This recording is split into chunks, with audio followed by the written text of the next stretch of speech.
नमस्कार। Cinema hall में आपका स्वागत है। मैं अजय ब्रह्मास्त्र। आप सभी जानते हैं यह फिल्म 9 सितंबर को रिलीज हो रही है देश भर के सिनेमा घरों में। यह एक महत्वाकांक्षी फिल्म है। यह एक बहुत प्रतीक्षित फिल्म है।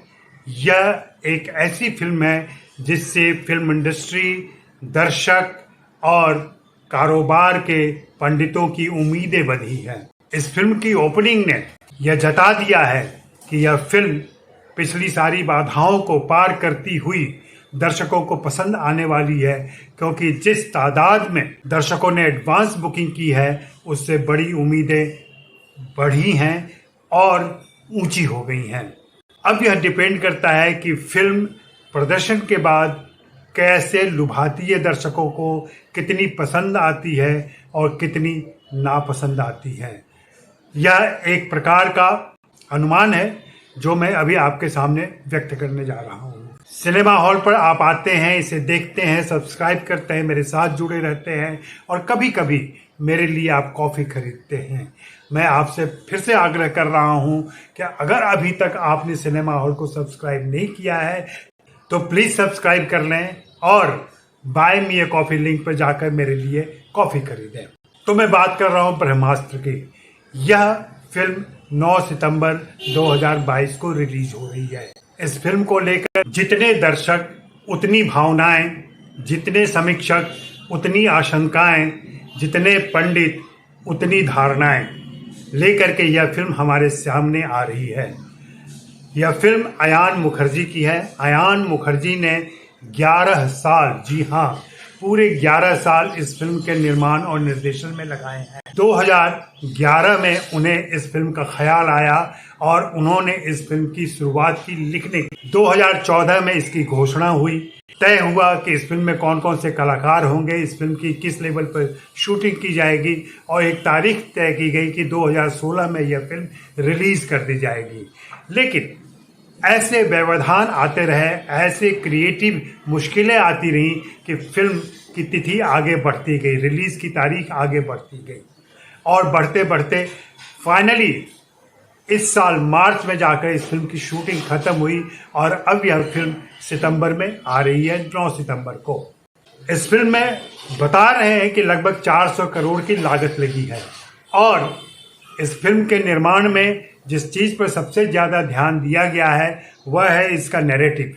प्राचीन शास्त्रों के आधार पर अयान मुखर्जी ने एक स्क्रिप्ट लिखी है और उनकी इच्छा रही है कि जैसे विदेशों में साई-फाई फिल्में बनती हैं और वे अपने मिथकों को लेकर जिस तरीके की फिल्मों का निर्माण करते हैं और एक नई दुनिया रचते हैं, ऐसी ही एक नई दुनिया भारतीय शास्त्रों के आधार पर, उनके कहानियों के आधार पर गढ़ी जाए और इसी कोशिश में ब्रह्मास्त्र हमारे सामने आ रही है।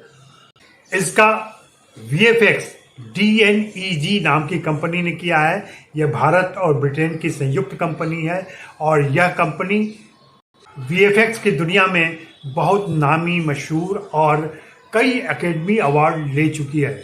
लगभग 7 एकेडमी अवार्ड इनकी फिल्मों को मिला है। आपने अभी हाल फिलहाल में ड्यून देखी होगी, अभी Lord of the rings, the ring of power भी देखी होगी आपने, इंसेप्शन फिल्म का नाम सुना होगा आपने। इन सारी फिल्मों में इनका VFX रहा है। DNEG का यह पहला प्रोजेक्ट है जो हिंदी में आ रहा है। हिंदी फिल्म के लिए उन्होंने पहली बार काम किया है और जैसा कि शुरू में अयान मुखर्जी ने बताया था कि उनके साथ आने से ही यह कल्पना साकार हो सकी है, क्योंकि इस फिल्म में जिस प्रकार का VFX चाहिए था वह इसके लिए बहुत जरूरी था। तो हम सभी जानते हैं कि किसी भी कृति में रूप और कथ्य, ये 2 प्रधान चीजें होती हैं। इस फिल्म का रूप विधान अभी आकर्षित कर रहा है, इसका कथ्य कैसा है यह फिल्म देखने के बाद कल पता चलेगा। वैसे मैं यह फिल्म आज देख रहा हूँ शाम में, लेकिन मेरा रिव्यू कल सुबह ही आएगा आप सभी के सामने। आपकी क्या आशाएं हैं, आपकी क्या उम्मीदें हैं इस फिल्म को लेकर के? चूँकि इस फिल्म में रणबीर कपूर, आलिया भट्ट, अमिताभ बच्चन, मौनी राय और दक्षिण के सुपरस्टार नागार्जुन है।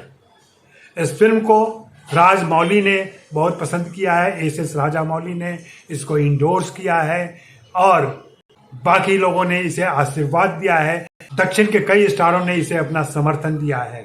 हिंदी फिल्म इंडस्ट्री के लिए भी यह महत्वपूर्ण फिल्म है और रणबीर कपूर पूरी उम्मीद रखते हैं कि उनकी और आलिया की जोड़ी दर्शकों को पसंद आएगी। चलते चलते मैं यह बता दूं कि इस फिल्म के दौरान आलिया और रणबीर का प्रेम हुआ था और फिर शादी भी हुई और यह देखा गया है कि जब भी फिल्म के नायक नायिका प्रेम में होते हैं और उनकी कोई फिल्म आ रही होती है तो उसका एक रोमांटिक कोशेंट बढ़ जाता है, क्योंकि वह केमिस्ट्री पर्दे पर भी दिखाई पड़ती है जो उनकी आंखों में होती है, जो एक दूसरे के सामने महसूस करते हैं। तो अब ये देखें, आप भी प्रतीक्षा करें, मैं भी प्रतीक्षा कर रहा हूँ। कल हम सभी लोग फिर से मिलेंगे और इस फिल्म के ऊपर बात करेंगे। शुक्रिया, मेहरबानी, धन्यवाद। देखते रहें सिनेमा हॉल।